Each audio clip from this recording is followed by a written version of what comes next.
புகுந்த இடத்திலிருந்து கிராமத்தில் சொல்லுவாங்க,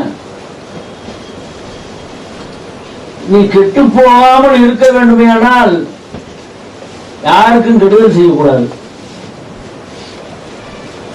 ஆகையால் பணத்துக்காக பதவிக்காக இங்க இருந்து போனவர்கள் இன்றைக்கு அனாதைகளாக ஏழ்மற்றவர்களாக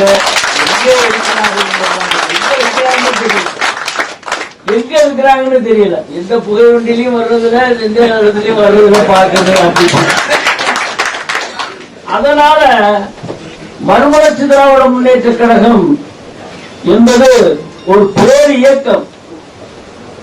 இது பதவிகளுக்காக மட்டுமே இருக்கக்கூடிய இயக்கம் அல்ல. தமிழ்நாட்டில் யார் இருக்கிறார்கள்? இன்றைக்கு இருப்பது ஒரு நல்ல தலைவன், நாட்டுக்காக உழைக்கக்கூடியவர், விவசாயிகளுக்காக உழைக்கக்கூடியவர், நெய்வேலி நெட்வொர்க் கார்பரேஷனுக்கு பறிமுதல் சொன்னா தடுத்து நிறுத்தக்கூடியவர்,